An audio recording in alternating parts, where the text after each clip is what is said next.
Hello everyone, आज की class में हम बात करने वाले हैं chapter 9th of class 10th, that is some applications of trigonometry.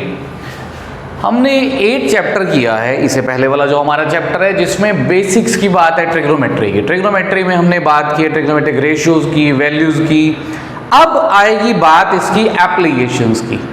तो ट्रिग्नोमेट्री के एप्लीकेशंस बहुत सी फील्ड्स में आते हैं, बट हमने जो अभी के लिए बात करनी है वो करनी है इसकी related to heights and distances. कुछ जगहों पर आपको कुछ एक्स्ट्रा बुक्स में आपको नाम इसका हाइट्स एंड डिस्टेंसेस भी मिलेगा, बिकॉज इसको यूज करते हैं हम ऑब्जेक्ट्स की हाइट्स या कुछ ऑब्जेक्ट्स के बीच का डिस्टेंस फाइंड आउट करने के लिए। ठीक है, तो करना क्या होगा अब हमें यहाँ पर, उसकी बात करने से पहले एक बहुत ही बेसिक सी बात जो हमने ट्रिग्नोमेट्री की यहाँ पर यूज करनी है उसको देख लेते हैं। तो ट्रिग्नोमेट्री में हमने ट्रिग्नोमेट्रिक रेशियोज की बात की थी, तो हमारे पास टोटल 6 रेशियोज थी। Sine theta, cos theta, tan theta, cosecant, secant and cot of theta. ठीक है, क्या होती थी ये रेशियोज? हमारे पास एक राइट एंगल ट्राइंगल है जिसमें एक हमारा रेफरेंस एंगल है। रेफरेंस एंगल क्या था? रेफरेंस एंगल जिसके रिस्पेक्ट में हम ट्रिग्नोमेट्रिक रेशियोज फाइंड आउट करते हैं। तो जो रेफरेंस एंगल है उसके ऑपोजिट वाली जो साइड होगी वो होती है परपेंडिकुलर। राइट एंगल के ऑपोजिट हाइपोटेन्यूज, और राइट एंगल और रेफरेंस एंगल के बीच की जो साइड रहेगी दैट इज द बेस। ठीक है, तो ये रेशियोज किसके इक्वल होती थी?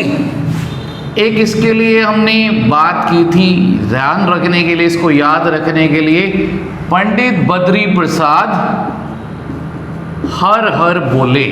तो ये क्या थी हमारी values? First one is for sine, then cos, then tan. तो sine theta is equal to ratio of perpendicular and hypotenuse. Cos is base upon hypotenuse, tan is perpendicular upon base. बाकी ये 3 रेशियोज हमारी इन ratio के reciprocals थी। Cosec is 1 upon sine, तो ये क्या हो जाएगा? h upon p।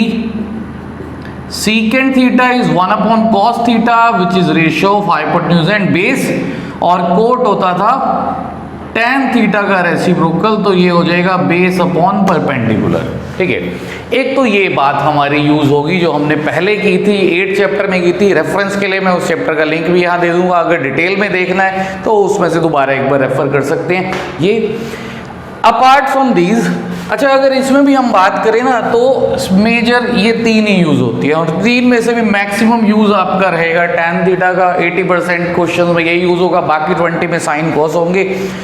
और दूसरी बात जो यूज होगी ट्रिग्नोमेट्री में से वो होगी ट्रिग्नोमेट्रिक रेशियोज की वैल्यूज।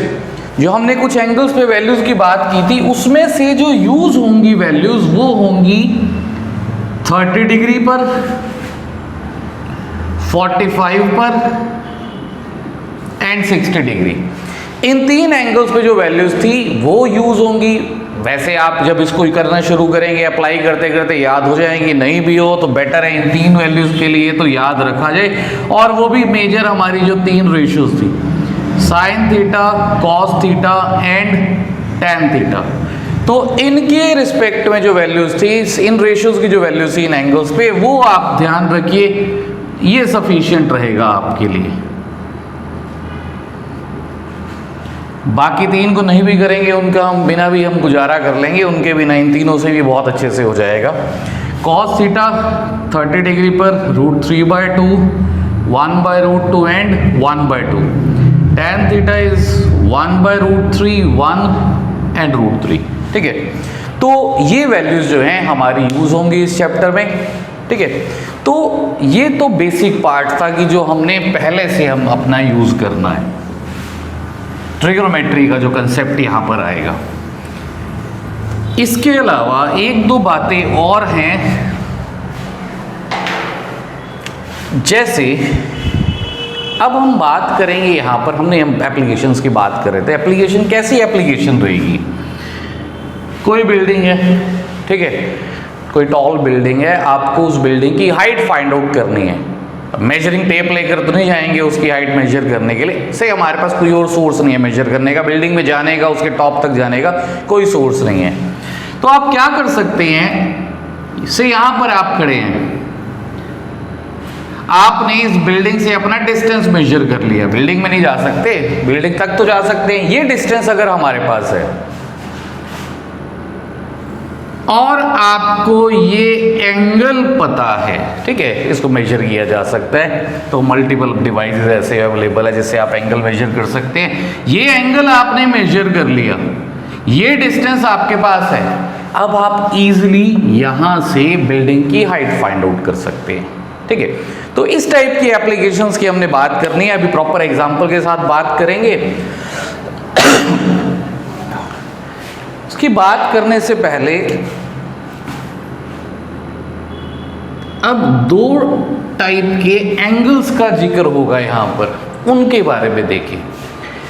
पहली सिचुएशन आएगी जब आप ग्राउंड लेवल पे हैं, ठीक है, या किसी भी लेवल पे, और अपने से ऊपर किसी पॉइंट को देख रहे हैं, ठीक है। से आप यहां खड़े हैं और आप देख रहे हैं एक बिल्डिंग के टॉप की तरफ, नीचे से ऊपर देख रहे हैं, ठीक है। तो ये हो गई हमारी लाइन ऑफ साइट। हमारी लाइन ऑफ साइट हॉरिजॉन्टल के साथ जो एंगल फॉर्म करेगी, हॉरिजॉन्टल क्या है, this is the horizontal line, ठीक है। अगर ग्राउंड पे थे तो जो ग्राउंड लेवल है वो, तो हमारी आईज हॉरिजॉन्टल लेवल के साथ, यानी हमारी लाइन ऑफ साइट हॉरिजॉन्टल के साथ जो एंगल फॉर्म करेगी, उस एंगल को कहते हैं एंगल ऑफ एलिवेशन। तो जब आप नीचे से ऊपर की तरफ देख रहे हैं तो आपकी आईज हॉरिजॉन्टल के साथ जो एंगल फॉर्म करेगी, that angle is angle of elevation. ऐसे ही से एक सिचुएशन थी, आप एक टावर के टॉप पर हैं, नीचे कोई पर्सन है, कोई ऑब्जेक्ट है, आप उसको देख रहे हैं, ठीक है। ये अब आपकी लाइन ऑफ साइट आ गई। अब आपकी आईज हॉरिजॉन्टल, इस केस में हॉरिजॉन्टल क्या होगा, ये ग्राउंड लेवल है, ग्राउंड लेवल के पैरेलल जो हमारे पास है दैट इज हॉरिजॉन्टल लाइन, तो ये हॉरिजॉन्टल है।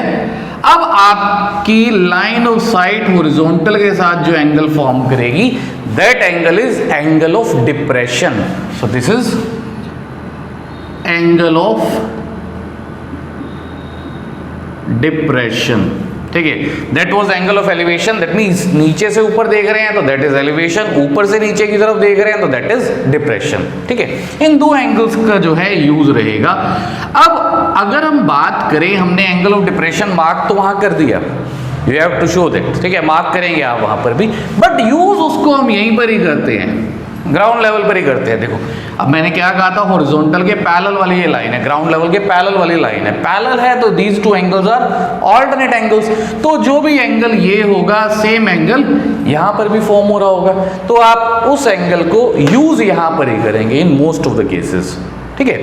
तो ये angle of elevation, angle of depression, और जो हम ऑलरेडी बात कर चुके हैं ट्रिग्नोमेट्रिक रेशियोज के बारे में, बेसिक्स के बारे में, इनका यूज रहेगा इस चैप्टर में। बहुत ही सिंपल सा चैप्टर, स्कोरिंग चैप्टर है, तो इसलिए इसको एक बार करने की जरूरत है, उसके बाद दोबारा आप नहीं भी देखेंगे कोई फर्क नहीं पड़ता। बहुत अच्छे अच्छे क्वेश्चन जो है हम डिस्कस करने वाले हैं यहाँ पर। तो स्टार्ट करते हैं एक्सरसाइज से। एक्सरसाइज में हमारे पास एक ही एक्सरसाइज है चैप्टर में, 9.1 एक्सरसाइज, टोटल 16 क्वेश्चंस है। 16 क्वेश्चंस की बात करेंगे, इसके अलावा 2-3 बहुत ही अच्छे एग्जांपल्स है, उनको भी देखेंगे इसके एंड में। तो स्टार्ट करते हैं first question of the exercise. देखो एक और बात स्टार्ट करने से पहले, आपका काम क्या रहेगा, स्टेटमेंट अच्छे से रीड करिए और फिगर बना लीजिए। जहां फिगर आपने बना ली ठीक, वहां आपका हाफ क्वेश्चन तो हो गया, ठीक है। सिर्फ आपके फिगर बनाने तक का काम है, इतना हो जाएगा, उसके बाद कुछ नहीं बचेगा। हाफ क्या, हाफ से ज्यादा क्वेश्चन कंप्लीट हो गया इतने में, ठीक है। अब फर्स्ट क्वेश्चन में ऑल्दो हमारे पास जो स्टेटमेंट दी हुई है बुक में, वहाँ हमारे पास फिगर गिवन है, बाकियों में नॉर्मली नहीं होती, तो इसलिए हम बिना फिगर के स्टार्ट करेंगे, खुद से वरना ड्रॉ करेंगे, उसके बाद सॉल्व करते हैं, ठीक है।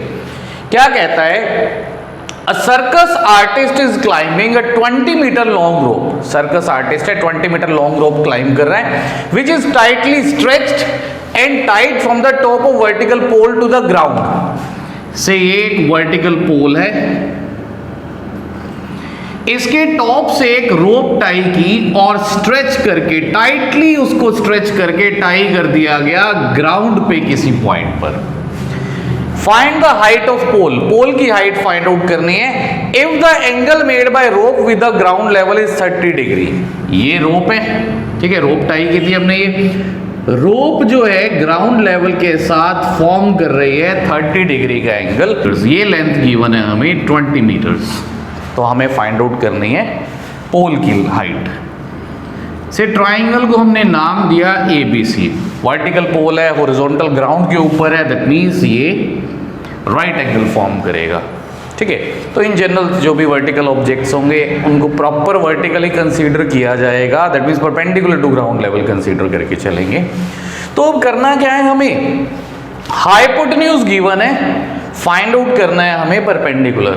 तो करेंगे हम क्या कि एक वो साइड लेकर चलिए जिसकी वैल्यू फाइंड आउट करनी है और दूसरी वो लीजिए जिसकी वैल्यू गिवन है, उनकी रेशियो ले लो. अब परपेंडिकुलर और हाइपोटेन्यूज की हमने बात करनी है, तो क्या रहेगा, in triangle ABC perpendicular that is AB divided by hypotenuse that is AC. Perpendicular upon hypotenuse P/H क्या था, sine theta. Sine of theta, theta here is 30 degree, that means this is equal to sine of 30 degree. AB की value हमें find out करनी थी. AC is given to be 20 and the sin 30 that is 1/2. That means AB आ गया 20/2 that is 10 metres. तो हमारे पास AB की that means पोल की height आ गई 10 मीटर्स. ठीक है, तो इसी वे से सिंपल से हमारे पास क्वेश्चंस रहेंगे जिनकी हम बात करेंगे. Second question is a tree breaks due to storm and the broken part bends so that the top of the tree touches the ground making an angle of 30 degree with it. क्या कहता है, एक tree था, ठीक है, storm की वजह से टूट गया, ब्रेक हो गया, से यहां से ब्रेक हुआ. अब ये ब्रेक होगा, से दिस वाज द ट्री, यहां पर ये ट्री थी, ये था अपर पार्ट इसका था, ब्रेक हुआ, ब्रेक होने के बाद बेंड हो गया इस वे से कि जो ब्रोकन पार्ट है वो ग्राउंड के साथ इंक्लाइन हो गया 30 डिग्री के एंगल पर. ये पार्ट, ठीक है, ये ब्रेक हो गया, से इसको भी हमने शेड कर दिया. ये ब्रोकन पार्ट बेंड हो गया, बेंड हो गया इस वे से कि ग्राउंड के साथ 30 डिग्री का एंगल फॉर्म कर रहा है. The distance between the foot of the tree to the point where the top touches the ground is 8 metre. Tree का फुट ये रहा, यहां से डिस्टेंस किस पॉइंट का, where the top touches the ground, जहां इसका टॉप, ये था टॉप, यहां आ गया, तो टॉप ग्राउंड को जहां टच कर रहा है, इनके बीच का जो डिस्टेंस है that is 8 metres. You have to find the height of the tree. Tree की हाइट फाइंड आउट करनी है. ट्री की हाइट यानी कि ट्री की हमें ओरिजिनल हाइट फाइंड आउट करनी है. So this was D. अब ट्री हमारा पूरा क्या है, ये BD. अब ये AD पार्ट जो है यही ब्रेक होके हमारा AC बना, यही टूट कर इधर गिरा था ना, मतलब मुझे क्या फाइंड आउट करना है, AB प्लस AC. ये ट्री की हाइट हो जाएगी. तो एक परपेंडिकुलर फाइंड आउट करना है और दूसरा मुझे चाहिए हाइपोटेन्यूज. क्या करेंगे इसके लिए, हमने लिया triangle ABC, perpendicular find out करना है, बेस गिवन है. यही बात हुई थी कि एक वो साइड लेंगे जो फाइंड आउट करनी है, दूसरी जिसकी वैल्यू दी हुई है. AB over BC perpendicular upon base that is 10 30 degree. AB over BC, BC की वैल्यू है हमारे पास 8 and 10 30 is 1/√3. That means AB आ गया 8/√3। कुछ स्टूडेंट्स गलती ये करते हैं कि इसी को ट्री की वो तो टूट गया जी, यही ट्री है, इतना ही दे आते हैं, ठीक है। तो वो अगर कहे आपको एक स्टेटमेंट में कि जो पार्ट रह गया, ठीक है, रिमेनिंग पार्ट जो है उसकी हाइट बताइए, तो आपको करनी है पूरी ट्री की सिर्फ बात हो रही है तो आपको इन दोनों का सम ही फाइंड आउट करना है, ठीक है, इसका ध्यान रखेंगे, ठीक है। दूसरा, अब क्या करें, हाइपोटेन्यूज चाहिए, बेस है,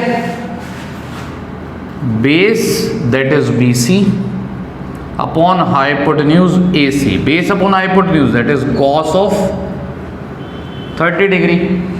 BC की value 8/AC cos 30 that is √3/2। So this is 8 × 2 16, cross multiply किया, 16 is equal to AC √3। That means AC की वैल्यू हमारे पास क्या आ गई, 16/√3, ये आ गई।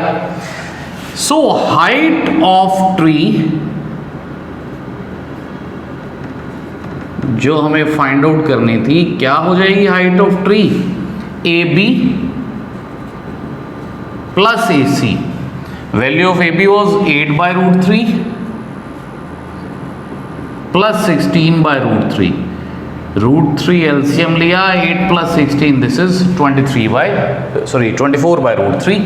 रेशनलाइज करेंगे इसको, सो this is 24√3 over √3 × √3 is 3, 8√3 meters is the answer. So third question is, a contractor plans to install 2 slides for the children to play in a park. Park में बच्चों के खेलने के लिए 2 स्लाइड्स लगानी थी। For the children below the age of 5 years, 5 years से below age वालों के लिए, she prefers to have a slide whose top is at a height of 1.5 meters. 1.5 meters की हाइट पे जिसका टॉप होगा वो स्लाइड लगानी थी, which is inclined at an angle of 30 degree to the ground. क्या कहा उसने, 1.5 मीटर की हाइट पर एक स्लाइड इंस्टॉल करनी थी, से दिस इज 1.5 मीटर, इतनी हाइट पर स्लाइड ये होगी, ये स्लाइड इंस्टॉल करनी थी जो 30 डिग्री के एंगल पर इंक्लाइंड होगी ग्राउंड के साथ। Whereas for the elder children, बड़े बच्चों के लिए, she wants to have a steep slide at a height of 3 meters and inclined at an angle of 60 degree to the ground. Elders to children के लिए जो लगानी थी, बड़े बच्चों के लिए जो लगानी थी स्लाइड, वो 3 मीटर्स की हाइट पर इंस्टॉल करनी थी जो ग्राउंड के साथ, ग्राउंड लेवल के साथ 60 डिग्री के एंगल पर इंक्लाइन होती। What should be the length of slide in each case? हमें दोनों केसेस में बताना है स्लाइड की लेंथ क्या होगी। स्लाइड हमारा हाइपोटेन्यूज, ये है स्लाइड, ठीक है, तो दोनों केसेस में हमें हाइपोटेन्यूज की लेंथ फाइंड आउट करनी है। से हमने ये ट्राइंगल ले लिया ABC and this is PQR। पहले बात करते हैं फर्स्ट ट्राइंगल ABC की। इन ट्राइंगल ABC क्या चाहिए अब हमें, परपेंडिकुलर गिवन है, हाइपोटेन्यूज चाहिए, परपेंडिकुलर और हाइपोटेन्यूज की ratio AB over AC, perpendicular upon hypotenuse, that is sine of 30 degree. AB is 1.5 over AC, value of sine 30 that is 1/2, cross multiply किया तो हमारे पास AC आ गया 2 × 1.5 that is 3 meters। तो पहली स्लाइड की जो लेंथ होगी वो होगी 3 meters। अब सेकेंड केस की बात करते हैं। इन ट्राइंगल PQR, अगेन यहां पर भी यही है, सेम परपेंडिकुलर गिवन है और हाइपोटेन्यूज हमें फाइंड आउट करना है। So PQ divided by hypotenuse is PR, PQ over PR that is sine of 60 degree, PQ that is 3 meters, PR हमें हाइपोटेन्यूज तो फाइंड आउट करना था, equal to sine 60, value of sine 60 is √3/2। Cross multiply किया यहाँ पर भी, this is √3 × PR that is equal to 2 × 3 6, so P R की वैल्यू आ गई 6/√3। फिर से पहले रेशनलाइज करिए इसको। तो हमने रेशनलाइज किया, √3 से मल्टीप्लाई डिवाइड कर रहे हैं, 6√3/3। So this is 2√3 metres. ये है हमारा आंसर। ठीक।